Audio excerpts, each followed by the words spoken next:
बच्चा पेट में बहुत अच्छे से किक मारता है, लेकिन कई बार ऐसा देखा होगा आपने कि बच्चा पेट में धड़ाधड़ किक मारे जा रहा है। क्यों होता है ऐसा? क्या ये हमेशा सही होता है? रुकिए, शांति से इस चीज़ को समझिए। कई बार हमें पता नहीं चलता है, लेकिन बच्चा भी स्ट्रेस में होता है और बहुत सारे रीज़न हैं। तो बच्चा अगर बहुत ज़्यादा किक कर रहा है, तो इसका रीज़न क्या है? समझें, जानें और अपनी प्रेगनेंसी में अपनी सुरक्षा स्वयं आप कर सकती हैं। Welcome to YouTube mom.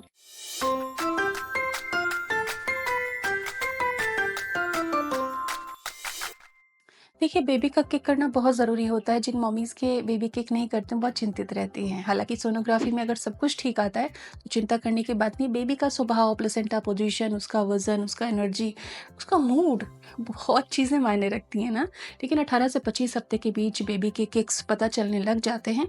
ये उसके healthy brain development, muscle development, skeletal development, overall well being का साइन होता है। लेकिन अगर किक्स बहुत ज़्यादा आपको महसूस होते हैं, कभी-कभार ऐसा हो जाए, देन क्या आप उसको मुस्कुरा के हैंडल करेंगी या आप उसको समझदारी से हैंडल करेंगी? उसका मतलब है क्या? अंदर चल क्या रहा है? आइए समझते हैं। 2 घंटे के अंदर अगर 10 मूव्स मालूम पड़ते हैं आपको प्रेगनेंसी में, जो कि 7वें महीने में बढ़ते हैं, फिर 8वें 9वें में फिर थोड़े से नॉर्मल पर आ जाते हैं। 2 घंटे के बजाय हम कहते हैं कि 4 घंटे में अगर इतने मूव हैं तो ठीक है।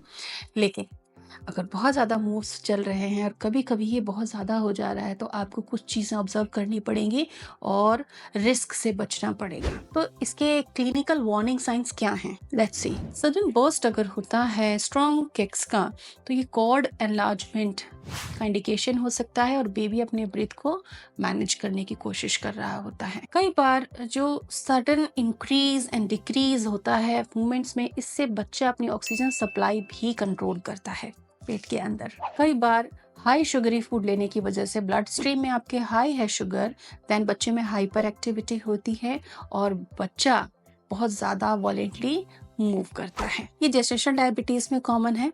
बच्चे की हार्ट रेट बढ़ जाती है, इस वजह से बच्चे का मूवमेंट्स भी बड़े फ्यूरियस होते हैं। कभी ऐसा हो तो घर में शुगर चेक किट से आप अपना ब्लड शुगर ज़रूर चेक करें। डॉक्टर की हेल्प आप ज़रूर ले लीजिए, क्योंकि ये एक भारी कॉम्प्लिकेशन की दिशा में आपको ले जा सकता है। कई बार माँ का ब्लड प्रेशर लो होता है या हीमोग्लोबिन लो होता है, बच्चे को ऑक्सीजन सप्लाई कम होने लगती है, तो रेस्टलेसनेस बच्चा दिखाता है। तो अगर माँ का न्यूट्रिशन प्रोफाइल बहुत अच्छा नहीं है और कभी ऐसा लगे कि एकदम सडन बर्स्ट हो रहा है किक्स का, देन आपको तुरंत से इलेक्ट्रोलाइट्स पी लेने चाहिए, ओआरएस वगैरह लेना चाहिए, नारियल पानी लेना चाहिए, घर का बना फ्रेश जूस लेना चाहिए, थोड़ा न्यूट्रिशन बढ़ा लेना चाहिए आपको और ब्लड प्रेशर को चेक में रखना चाहिए। कई बार आपने एक पैटर्न देखा होगा, अगर आपके साथ ऐसा हुआ है तो, कि मूवमेंट पहले बहुत तेज थे, फिर सडनली ड्रॉप हो रहे हैं बच्चे के। तो ये प्लेसेंटल इंसफिशिएंसी को भी दर्शाता है और इससे बहुत भारी रिस्क हो सकता है, बच्चे की लाइफ को भी थ्रेट हो सकता है। तो अगर ऐसा आपके साथ होता है कि एक बार बहुत तेज़ी से बच्चे ने मूव किया आधा दिन, उसके बाद बच्चे का मूवमेंट ही पता नहीं चल रहा है, तो बच्चे ने तो आपको सिग्नल दिया था कि माँ मैं कंफर्ट में नहीं हूँ।